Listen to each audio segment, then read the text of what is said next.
नमस्कार। आप सभी का स्वागत है आपके अपने YouTube चैनल में जिसका नाम है साहित्य सौंदर्य। साहित्य सौंदर्य में आज हम वही वीडियो लेकर आए हैं जिसका आपको बेसब्री से इंतज़ार था। मैं आप सभी से माफ़ी मांगना चाहूँगी, कुछ बीमारी के कारण मैं ये वीडियो जल्दी अपलोड नहीं कर पाई, पर ये वीडियो ऐसा वीडियो है जो आपके पाठों की पूरी तैयारी अभिव्यक्ति और जनसंचार माध्यम के लिए करा देगा।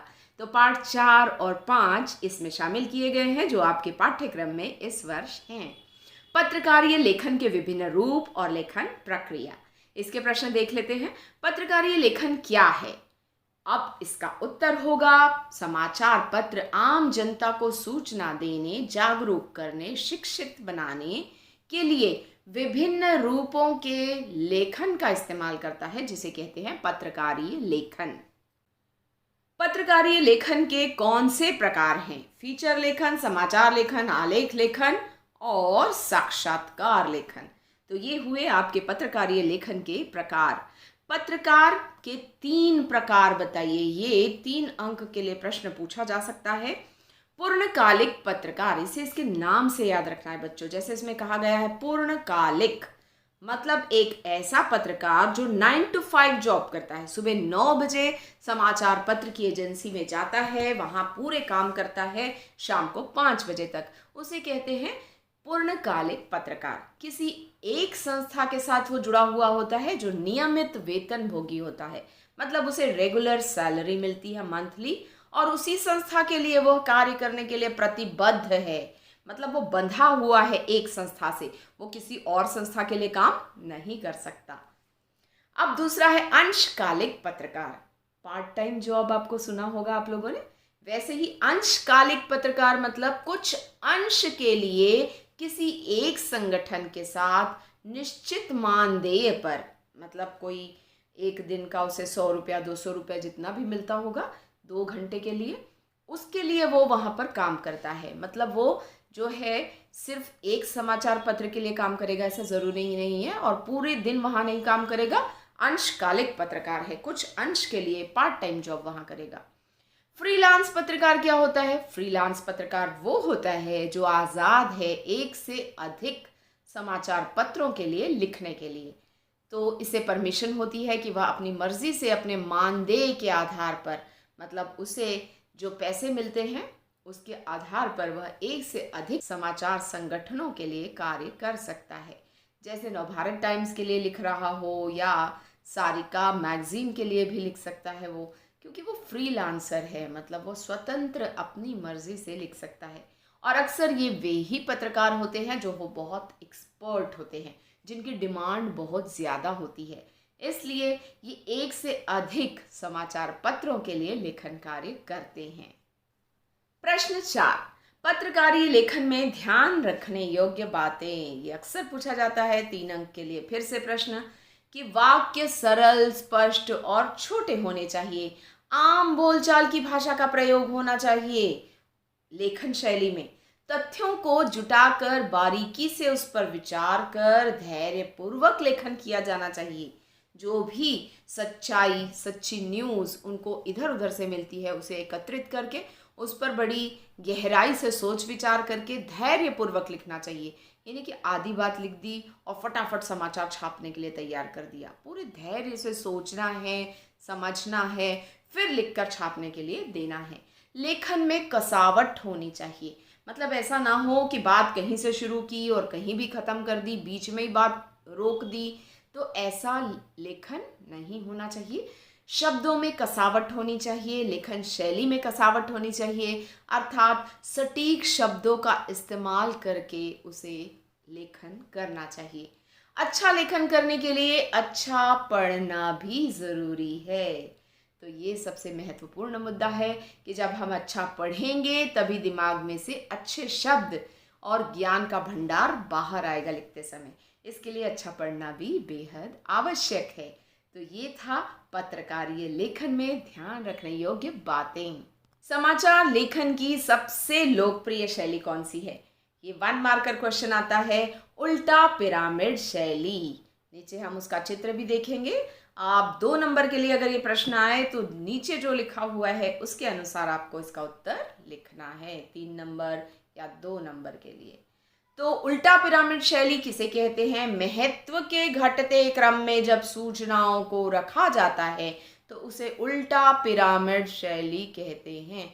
सबसे महत्वपूर्ण बात सबसे ऊपर, फिर कम महत्व की बात बीच में, सबसे कम महत्व की बात सबसे अंत में। तो ऊपर सबसे होता है मुखड़ा, फिर आता है बॉडी बीच में, फिर एंड में जाता है समापन। इस तरह से 3 भाग में उल्टा पिरामिड शैली को रखा गया है। अगला प्रश्न है, समाचार लेखन के 6 ककार क्रमबद्ध लिखिए। इसको इसी ऑर्डर में लिखना है, ये ध्यान रखना है। 6 ककार मतलब WH फैमिली इंग्लिश में सुना है ना आपने, उसी को हिंदी में कहते हैं 6 ककार।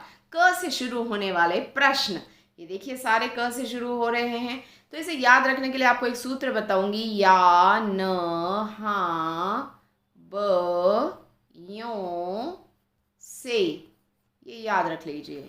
इसके सब के सामने आपको क लगाना है।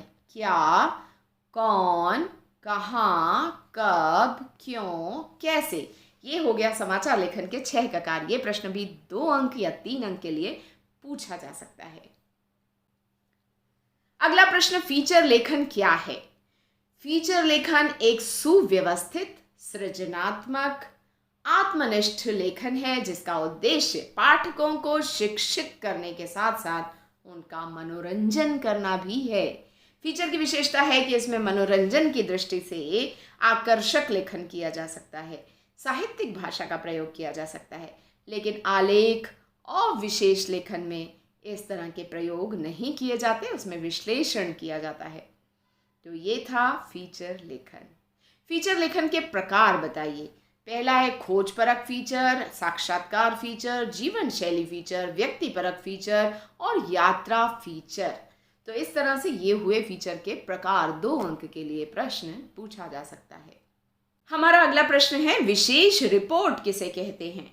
समाचार की गहरी छानबीन, याद रखो विशेष है ये, विश्लेषण, व्याख्या के आधार पर जब नतीजे और उसके प्रभाव स्पष्ट करते हुए लेखन किया जाता है तो उसे विशेष रिपोर्ट कहते हैं। तो जब कोई भी समाचार मिलता है, उसकी गहरी छानबीन होती है, उस पर विचार किया जाता है, उसकी व्याख्या की जाती है, तब विशेष रिपोर्ट तैयार होती है। विशेष रिपोर्ट के प्रकार कौन से हैं? तो खोजी रिपोर्ट, इन डेप्थ रिपोर्ट, विश्लेषणात्मक रिपोर्ट, विवरणात्मक रिपोर्ट। ये आपको 2 नंबर के लिए 4 नाम तो लिखने ही होंगे, तो आप ये याद कर सकते हैं। स्टिंग ऑपरेशन या खोजी पत्रकारिता किसे कहते हैं? स्टिंग ऑपरेशन तो आपने बहुत बार सुना होगा, लेकिन इसकी डेफिनेशन में ये बात याद रखना है, किसी बड़े भ्रष्टाचार अथवा सामाजिक राजनैतिक गड़बड़ी का पर्दाफाश करने के लिए जब किसी छिपे कैमरे की मदद से पोल खोली जाती है तो उसे स्टिंग ऑपरेशन कहते हैं। उसी को खोजी पत्रकारिता भी कहते हैं। तो इन मुद्दों को आपको याद रखना है कि वो सामाजिक मुद्दे होने चाहिए, राजनैतिक होने चाहिए, या फिर कोई बड़ा भ्रष्टाचार होना चाहिए। यानी कि किसी के घर की कोई बात स्टिंग ऑपरेशन करके सबको बता दी जाए, वो स्टिंग ऑपरेशन नहीं है। स्टिंग ऑपरेशन किसी बड़े मुद्दे पर किया जाता है। हमारा अगला प्रश्न है, संपादकीय लेखन किसे कहते हैं? संपादक और संपादकीय, ये याद रखना, इसमें कीय जुड़ा हुआ है, मतलब ये एडिटोरियल है। तो किसी ज्वलंत मुद्दे पर जब कोई समाचार पत्र अपनी राय प्रकट करता है तो उसे संपादकीय कहा जाता है। संपादकीय एक व्यक्ति या संपादक की राय नहीं होता, बल्कि यह पूरी संस्था की आवाज होता है। तो संपादकीय क्या होता है? पूरी संस्था की आवाज। संपादकीय के नीचे लेखक का नाम क्यों नहीं लिखा जाता? अब आपने ऊपर के प्रश्न से ही अंदाजा लगा लिया होगा कि संपादकीय किसी एक व्यक्ति की राय नहीं होती कि जिसके नीचे उसका नाम लिखा जाए, वो पूरी संस्था की आवाज होती है। मतलब अगर नवभारत टाइम्स ने वर्ल्ड वॉर के ऊपर अपने विचार दिए हैं संपादकीय के अंतर्गत, तो वो पूरी संस्था की राय है, पूरी संस्था की आवाज़ है, वो किसी एक लेखक की बात नहीं है। इसलिए संपादकीय जो है वो पूरी संस्था की आवाज़ कहलाता है। स्तंभ लेखन किसे कहते हैं? संपादक के नाम पत्र में कुछ पाठक अपने लेख भेजते हैं। पाठक भेजते हैं यही स्तंभ लेखन के अंतर्गत छापे जाते हैं। स्तंभ लेखन में आपने एडिटोरियल, लेटर टू एडिटर लिखा होगा, और हिंदी में भी संपादक को पत्र। उसमें जो लेख पाठक भेजता है उसी लेख को स्तंभ लेखन में छापा जाता है। कभी कभी तो ये लेखन इतने प्रभावी होते हैं कि इसके नाम पर अखबार की ख्याति होती है, मतलब अखबार की तारीफ होती है कि इसके पाठक बड़े बुद्धिशाली वर्ग के हैं और बहुत अच्छे अच्छे सामाजिक मुद्दे उठाकर वे संपादक को पत्र लिखते हैं। आप सभी की डिमांड थी कि दोनों का एक ही वीडियो बनाया जाए। जो भी पाठ्यक्रम सत्र 2 की परीक्षा में आएगा उस पर अभिव्यक्ति और जनसंचार माध्यम के लिए एक ही वीडियो बनाया जाए। तो पाठ 5 भी इसी में शामिल किया गया है। इसमें विशेष लेखन, स्वरूप और प्रकार। विशेष लेखन क्या है? विशेष लेखन अर्थात किसी खास विषय, विशेष मतलब खास, पर सामान्य लेखन से हटकर किए जाने वाला लेखन। मतलब एक ऑर्डिनरी राइटिंग से कुछ हायर लेवल का जब लिखा जाता है तो उसे कहते हैं विशेष लेखन। उसमें उस क्षेत्र की बारीकियां, मतलब छोटी छोटी बातें बड़े ध्यान से प्रस्तुत की जाती है। अगला प्रश्न है, बीट लेखन किसे कहते हैं? मीडिया की भाषा में विशेष लेखन को ही बीट लेखन कहते हैं। याद रखिएगा, बच्चे घबरा जाते हैं कि विशेष लेखन क्या है या बीट लेखन क्या है। तो यहाँ पर हमने पढ़ा कि बीट लेखन और विशेष लेखन दोनों ही एक ही बात है। बीट लेखन के अंतर्गत अलग अलग क्षेत्र होते हैं, जैसे खेल, साहित्य, अपराध, व्यापार, राजनीति, शिक्षा आदि के बारे में जब कोई गहराई से लिखता है, अच्छी खासी जानकारी देता है बारीकियों की, तो वो होता है बीट लेखन। और बीट लेखन कौन लिखते हैं? उस क्षेत्र के अनुभवी और जानकार लोग बीट लेखन का कार्य करते हैं। जैसे गावस्कर जो है आर्टिकल लिखते थे हिंदुस्तान टाइम्स के लिए, नवभारत टाइम्स के लिए और किसी ज़माने में, और आपने देखा होगा कि उनके आर्टिकल क्रिकेट प्रेमी बड़े प्यार से पढ़ते थे, क्योंकि उसमें एक एक बात की बारीकी होती थी कि फलाना क्रिकेटर रन आउट हुआ तो क्यों हुआ, उसके पीछे एक एक बारीकी का वो विश्लेषण करते थे। तो ये होता है बीट रिपोर्टिंग, जो कि सामान्य पत्रकार नहीं कर सकता जितना अच्छे से रवि शास्त्री जी कर सकते थे। बीट रिपोर्टिंग और विशेषीकृत रिपोर्टिंग में क्या फर्क है?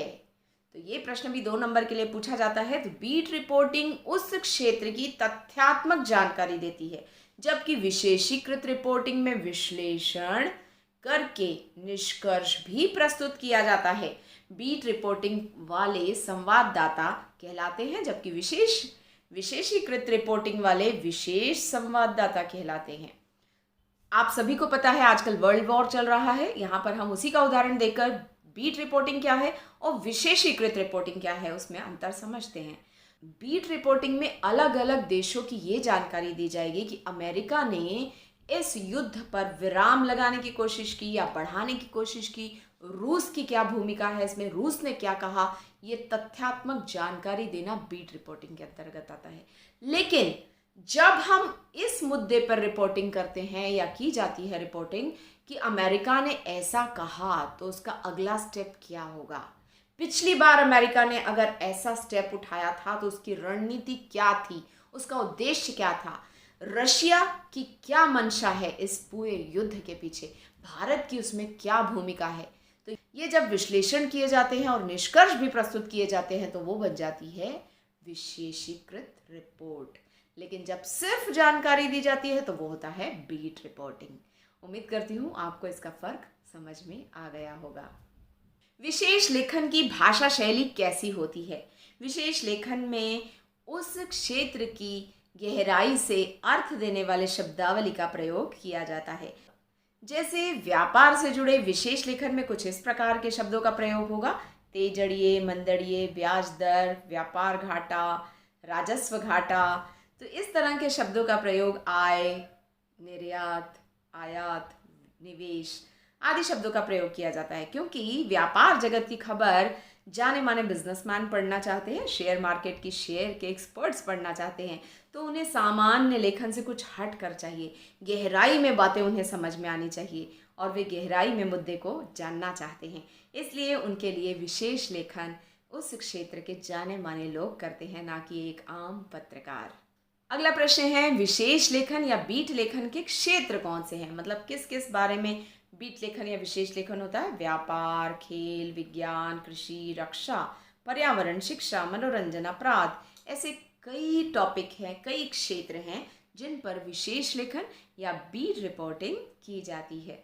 उम्मीद करती हूँ आपको ये दोनों पाठ भली भांति समझ में आ गए होंगे। अगर आपने ये वीडियो देख लिया तो आपकी तैयारी पूरी हो गई समझिए। 2 और 3 नंबर के लिए पूछे जाने वाले सभी प्रश्नों का समावेश इस वीडियो में कर दिया गया है। उम्मीद करती हूँ आपको वीडियो पसंद आया होगा। अगले वीडियो में फिर मिलते हैं, तब तक के लिए गुड बाय, नमस्कार।